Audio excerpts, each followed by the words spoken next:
네, 오늘은 소일의 문답 제 14문 그리고 15문을 공부하는 시간을 가져보도록 하겠습니다. 13문과 15문에는 죄의 본질이 무엇인가에 관해서 다루고 있는데요. 먼저 우리 14문을 같이 한번 읽어보겠습니다. 시작! 죄가 무엇인가? 네, 답이 뭐지요? 죄는 하나님의 법을 순종함에 부족한 것이나 혹 어기는 것이다. 예, 죄에 대해서 이야기를 해줍니다. 그 다음에 15문 한번 볼까요? 15문 읽습니다. 우리의 첫 조상을 그 본래의 첫 상태에서 타락하도록 만든 그 죄가 무엇인가? 네, 답을 같이 읽겠습니다.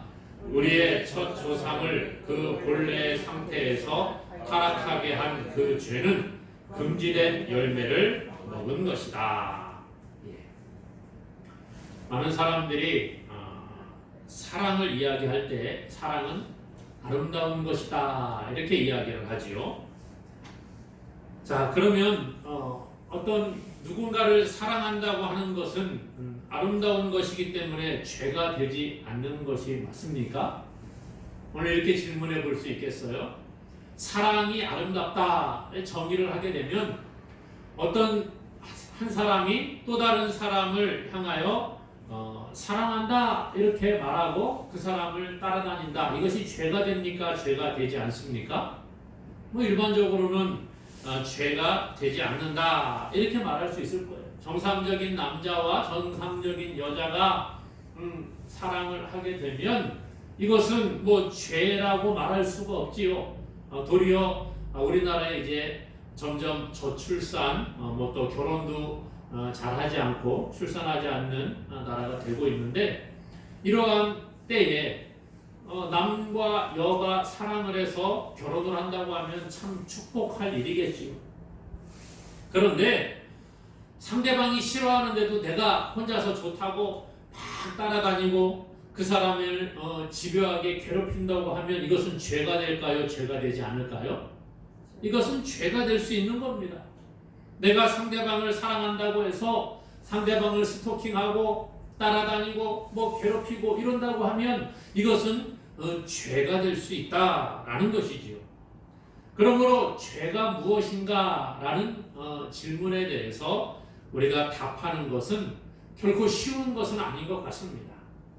사랑한다고 하는 게 죄가 되느냐, 죄가 되지 않느냐.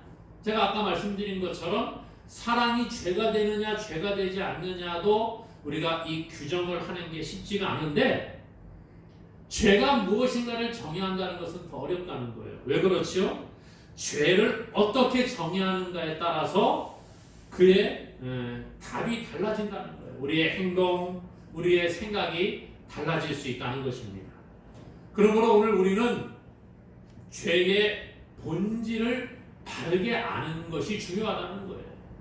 그래서 오늘 죄의 본질을 살펴보고 하나님께서 미워하시는 죄가 무엇인가, 그것을 한번 알아보고요. 우리가 이 죄를 멀리하고 하나님을 가까이 하는 우리 모두가 될 수 있기를 먼저 주님의 이름으로 간절히 소망합니다. 자, 그러면 죄에 대한 여러 가지 견해들이 있다는 거예요. 죄를 어떻게 정의하는가에 따라서 아까 말씀드렸죠. 그 사람의 사상이나 처해 있는 환경에 따라서 죄라는 정의가 다르게 나타날 수 있다는 거예요.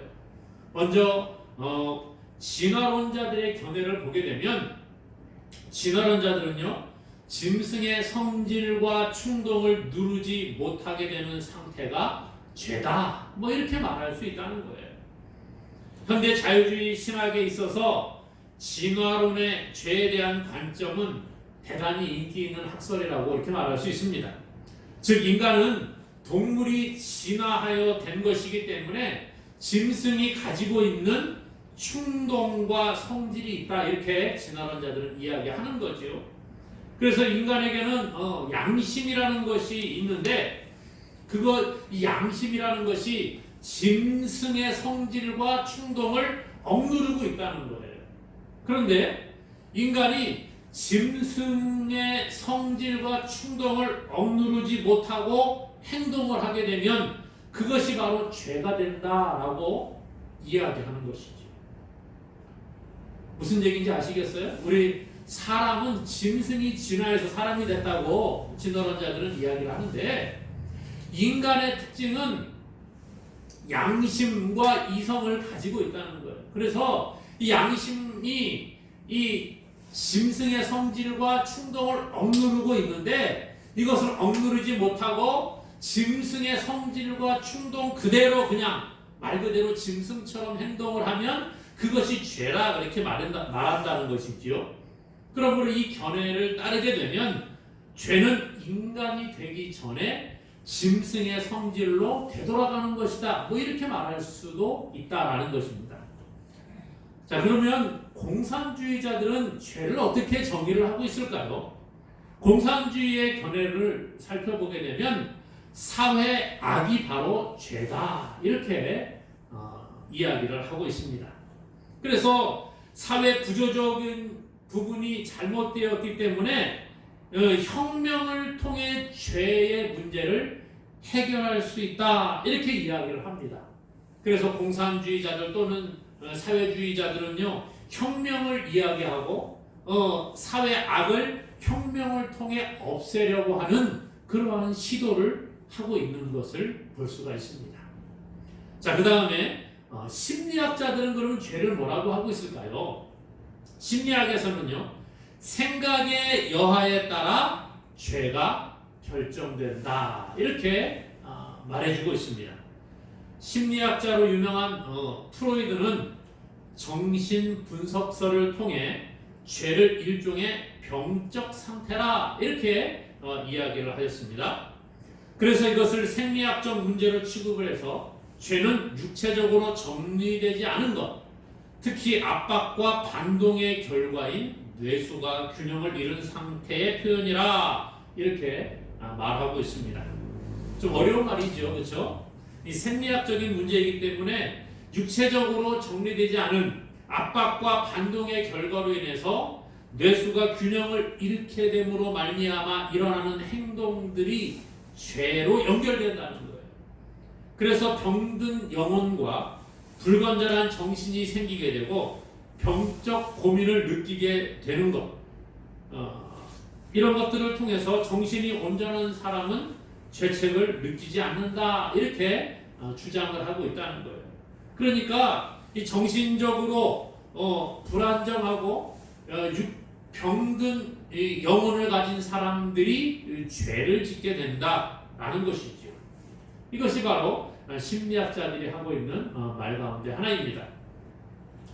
또한 로마 카톨릭의 견해를 살펴보게 되면 실제적인 행위를 통해 이루어지는 것이 바로 죄다, 이렇게 말을 하기도 합니다. 무슨 얘기입니까? 가톨릭에서는 7대 죄악이라는 것이 있어요. 7가지 큰 죄, 7죄종이라 이렇게 말하는데요. 그 자체가 죄가 되고 동시에 모든 죄의 근원이 되는 것이 7가지가 있다는 것입니다. 7가지의 큰 죄가 있는데 이것은 그것 자체로도 죄가 되고 또 이것 때문에 죄들이 생겨나게 된다, 이렇게 주장을 합니다. 이 7대 죄악은 6세기 때에 그레고리 교황이 언급을 하였는데요. 7가지 큰 죄가 뭐냐? 교만, 인색, 시기, 분노, 음욕, 탐욕, 나태라, 이렇게 이야기를 합니다. 그레고리 교황은 7대 죄를 명확하게 목록으로 발표한 것은 아닙니다만은 이 죄악들은 13세기 단테의 신곡 가운데 지옥편에 소개되면서 사람들에게 널리 받아들여지게 되었습니다. 신곡의 3편 가운데에서 하나인 지옥편에서 단테는 구원을 얻지 못한 사람이 생전에 범한 죄에 대한 벌로 고통당하는 모습을 생생하게 그려주고 있습니다. 그래서 이 7대 죄악을 천주교인들은 철저하게 금기사항으로 가르치고 있는 거지요. 이들은 종교 생활에서 이 7대 죄를 금하고 금욕과 절제, 또 근면, 겸손, 순결, 인내, 이해라는 7가지 성스러운 덕을 쌓게 했다, 그렇게 말해주고 있습니다. 그런데 지난 2008년도에 보면 로마 교황청은 21세기의 대죄악을 이야기합니다. 이른바 현대판 7가지 큰 죄악을 이야기를 하고 있는데요. 이것은 먼저는 환경오염, 또 인간의 존엄성을 해칠 수 있는 유전자 조작, 과도한 부의 축적과 사회적 불공정, 마약 거래 및 복용, 윤리적 논란을 낳는 과학실험, 또 낙태, 소아성애, 아시죠? 어린이들에게 성적 매력을 느끼는 성부착증, 이런 것들을 현대의 7가지 죄악이라 그렇게 이야기를 했다는 거예요. 이 7대 죄악을 세상에 소개한 사람은 교황청의 잔 프랑코 지로티 주교입니다. 그러므로 카톨릭 수장인 교황이 발표한 것은 아닙니다. 하지만 이 지로티 주교가 고해 성사 등을 다루는 교황청 기구인 내사원 원장이라는 점에서 교황청의 입장이라 그렇게 봐도 된다는 외신들의 평가가 나왔다는 거예요. 그래서 개인적인 죄악과 사회적인 죄악을 이야기하고 있다는 거지요. 그래서 이 카톨릭에서는, 로마 카톨릭에서는 죄의 근본이 되는 7대 죄악, 다시 말해서 교만, 인색, 시기, 또 분노, 음욕, 탐욕, 나태와 함께 현대의 7가지 죄악들을 이야기하고 있다는 것입니다. 이상에 살펴본 것과 같이 결국 현대주의자들은 죄를 정의하기를 인간에게 해로운 것이라 이렇게 주장을 하고 있는 거지요. 그래서 부조리가 곧 죄다, 이렇게 정의를 할 수가 있습니다. 그런데 이 죄라고 하는 것은 여러 가지 상황에 따라서 달라지는 것들을 본다는 거예요. 우리가 계속 살펴본 것처럼 진화론자들이라든지 공산주의, 사회주의자들이라든지 심리학의 견해라든지 로마 카톨릭이라든지 이러한 여러 가지 자기가 처한 환경과 처지에 따라서 죄를 정의하는 것이 조금씩 다른 것을 보게 된다는 것입니다. 그러면 예수 그리스도의 보혈의 공로로 죄사함 받고 하나님의 백성이 된 오늘 우리들은 죄를 어떻게 정의해야 될 것인가? 오늘 성경은 죄를 어떻게 이야기를 하는가? 성경이 말하는 죄는 무엇인가에 관해서 살펴보기를 원합니다. 성경은요, 상황에 따라서 죄의 정의가 달라진다는 것을 옳지 못하다고 말해주고 있습니다. 내게 이로운 것이라고 할지라도 다른 사람에게 해로운 것이 있을 수가 있고, 다른 사람에게는 맞는다고 할지라도 나에게 맞지 않는 것들이 있을 수가 있다는 거예요. 그러므로 이 죄를 규정하는 것에 있어서 각자의 처한 환경이나 상황에 따라서 죄의 기준이 달라진다고 하면 어찌 그것을 죄 판단이라고 말할 수 있을까? 죄라고 하는 기준이 항상 일정해야 된다는 거예요. 우리나라의 과거부터 회자되는 말 가운데 유전 무죄, 무전 유죄라는 말들이 있습니다. 그렇죠? 돈이 있는 사람에게는 법에서 형량을 낮춰주기도 하고 무죄를 선고하기도 하고, 돈이 없는 사람은 유죄가 결정되는 뭐 이런 것들을 우리가 이 법의 고무줄 판결을 이야기를 하면서 유전무죄, 무전유죄 이런 이야기를 하고 있습니다. 지금이라고 완전히 이 법이 똑같이 적용이 될까요? 그렇지 않은 것 같습니다. 지금도 보게 되면 권력을 가진 사람들과 권력이 없는 사람들, 돈이 있는 사람과 돈이 없는 사람들, 또 어떤 연주를 될 수 있는 사람과 그렇지 못한 사람들, 뭐 여러 가지 또 뭐 훌륭한 변호사, 유능한 변호사를 살 수 있는 사람과 그렇지 못한 사람, 뭐 여러 가지 환경에 따라서 판결이 달라지는 것을 우리가 경험해 보기도 한다는 것입니다. 어떤 상황에도 절대 흔들리지 않아야 하는 것이 진정한 법이라고 말할 수 있는 거지요. 그래서 성경은 죄에 관해 말할 때에 상황에 따라서 죄의 기준이 달라지지 않는 것을 우리가 성경에서 보게 됩니다. 오늘 우리가 살펴보고 있는 이 소요리 문답 제14문에서는 죄가 무엇인가에 대해서 이렇게 답을 해주고 있어요. 죄는 하나님의 법을 순종함에 부족한 것이나 혹 어기는 것이라, 이렇게 이야기하고 있습니다. 죄를 단순히 뭐 이웃에 대한 잘못이다 이렇게 말하는 것이 아니라는 거죠. 이 잘못을 누구에게 하느냐?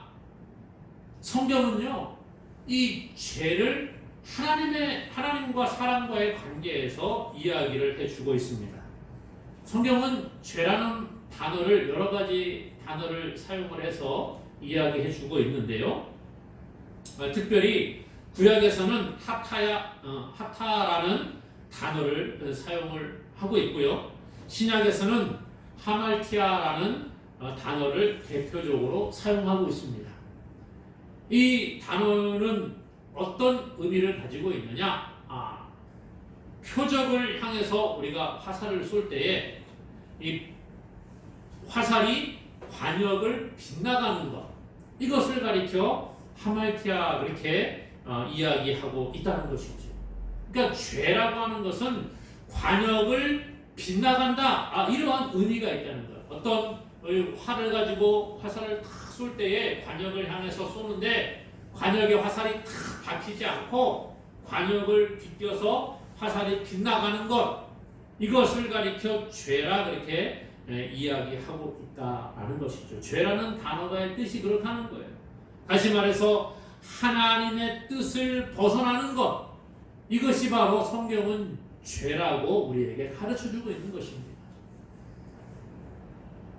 하나님께서 금하신 것을 행할 때에 죄가 되고요, 하나님께서 명령하신 것을 순종하지 않거나 또는 순종을 하기는 한다고 하지만 순종에 부족한 이런 것들을 가리켜 죄라 이렇게 이야기합니다. 그래서 죄는 불법이라 이렇게 말할 수 있습니다. 요한일서 3장 4절에 보니까요, 죄를 짓는 자마다 불법을 행하나니 죄는 불법이라 그랬습니다. 성경에 죄는 뭐라고요? 불법이라는 거예요. 또한 하나님의 율법에 대해 불순종하는 것을 성경은 죄라고 이야기해 주고 있습니다. 사무엘상 15장 22절인데 같이 읽어볼까요? 사무엘이 이르되 여호와께서 번제와 다른 제사를 그의 목소리를 청종하는 것을 좋아하신 같이 좋아하시겠나이까? 순종이 제사보다 낫고 듣는 것이 수당의 기름보다 나으니. 자, 여기 보니까 순종을 이야기합니다. 하나님께 불순종하는 게 죄라는 거예요. 순종을 하나님은 기뻐하시고 순종이 제사보다 낫다 그렇게 말하죠. 하나님께 불순종이 바로 죄라, 하나님의 말씀을 순종하지 않는 게 죄라고 성경은 가르쳐주고 있는 거죠. 그래서 성경은 죄와 율법을 관련시켜 생각을 합니다. 신적 율법에 의해 요구된 사랑과 반대되는 것, 이것을 가리켜 죄라고 규정을 해주고 있다라는 것입니다. 로마서 1장 32절에 보니까 이렇게 말해요. 그들이 이 같은 일을 행하는 자는 사형에 해당한다고 하나님께서 정하심을 알고도 자기들만 행할 뿐 아니라 또한 그런 일을 행하는 자들을 옳다 하느니라. 하나님께서 이렇게 불순종하는 자들을 잘못된 것이다 이렇게 말하고 있는 것을 우리가 알면서도 그런 일을 행하는 것은 죄라는 것입니다. 야고보 2장 9절과 10절에서는 이렇게 말합니다. 만일 너희가 사람을 차별하여 대하면 죄를 짓는 것이니 율법이 너희를 범법자로 정죄하리라. 누구든지 온 율법을 지키다가 그 하나를 범하면 모두 범한 자가 되나니. 자, 보세요. 성경은요, 하나님께서 말씀하신 율법을 지키지 않는 것을 죄라 그렇게 이야기합니다. 그러므로 성경이 말하고 있는 죄는요, 하나님과 인간과의 관계 가운데 있다는 거예요. 죄는 하나님께서 금하신 것을 행하는 것이 죄라고 말하고 있고요. 하나님께서 하라고 명령하신 것을 순종하지 않는 것이 죄라고 말하고 있고요. 하나님께서 하라고 하신 것을 순종을 하기는 하는데 한 50%, 한 70%, 한 90% 이렇게 순종하는 것도 역시나 죄 가운데 하나님을 말씀을 하고 있다는 거예요. 하나님의 말씀에 적당히 순종하거나 적당히 부족하게 행하는 것이 죄라 그렇게 말하고 있는 것이죠. 그러므로 오늘 우리는 하나님의 뜻에 어긋나는 것이 있다고 하면 먼저 회개하는 저와 여러분 될 수 있기를 바랍니다. 하나님의 뜻을 벗어나는 것이 죄라는 거예요. 아까 죄라는 이 하말티아라는 단어에 대해서 말씀드렸잖아요. 표적을 벗어나는 것이 죄거든요. 오늘 우리는요, 하나님이 우리에게 말씀하신 율법, 이 기준을 따라서 살아가야 한다는 것입니다.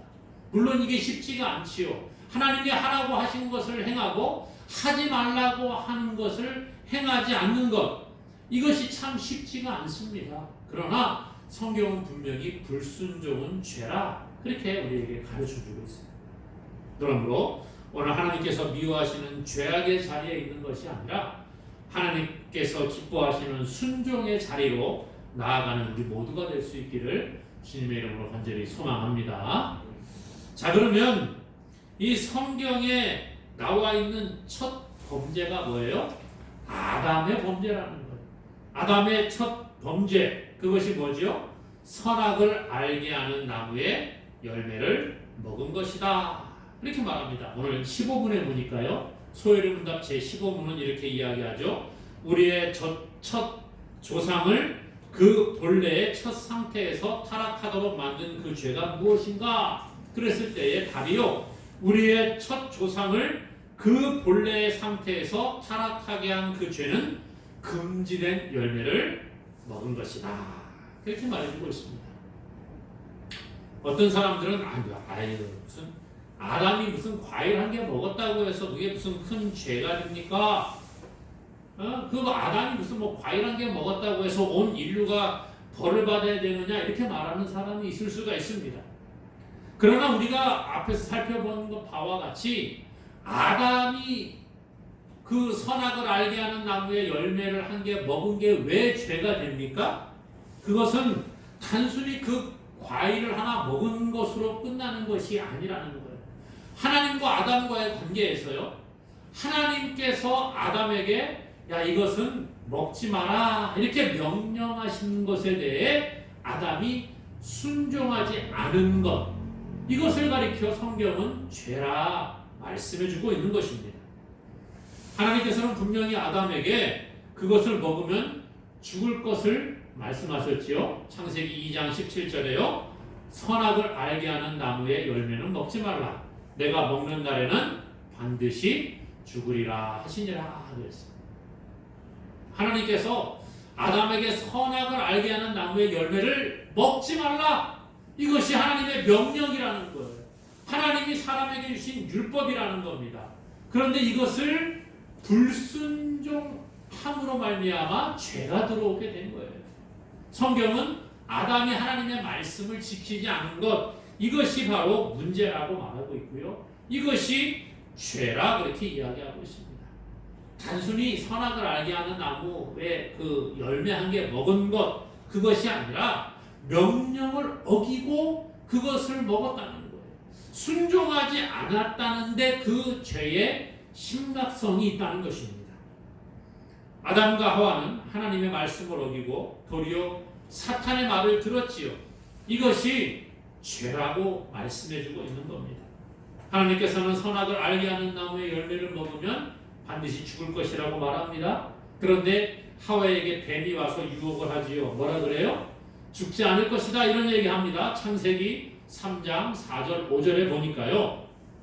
뱀이 여자에게 이르되 너희가 결코 죽지 아니하리라. 너희가 그것을 먹는 날에는 너희 눈이 밝아져 하나님과 같이 되어 선악을 알 줄 하나님이 아심이니라. 뱀이 와서 유혹을 하는 거예요. 하나님은 먹으면 반드시 죽을 것이다 그랬는데 뱀은 아니야, 죽지 않아. 너 하나님처럼 될 수 있어 라고 말했다는 거지. 그래서 이 여자가 이것을 먹고 함께한 남자에게도 주었어요. 그리고 아담이 함께 먹게 됩니다. 아담은 하나님이 금하신 그 열매를 먹었을 뿐만 아니라 하나님과 같이 되려고 하는 마음, 그 마음에 불순종과 함께 교만이 들어옴으로 인해 이것이 죄가 됐다는 거예요. 불순종은 죄입니다. 성경은 분명히 우리에게 말하고 있어요. 아담이 하나님의 말씀에 불순종함으로 죄가 세상 가운데 들어오게 되었다는 거죠. 그리고 아담의 범죄함으로 말미암아 모든 인류는 죄 아래 놓이게 되었다고 성경은 우리에게 가르쳐주고 있습니다. 그러므로 여러분, 혹시 우리 마음에도 아담과 같은 마음이 있지는 않은가? 우리 자신을 자꾸 돌아보아야 합니다. 우리는 아담의 후손이기 때문에 죄 가운데 태어난 자들이기 때문에 우리가 항상 죄짓기를 담대한 모습을 보게 됩니다. 죄를 따라가려는 본성이 우리 가운데 있다는 거예요. 내 마음에는 하나님보다 더 신뢰하는 것들이 있다고 하면 그것이 바로 죄라는 거예요. 하나님의 뜻을 벗어나고자 하는 마음들이 죄라는 거예요.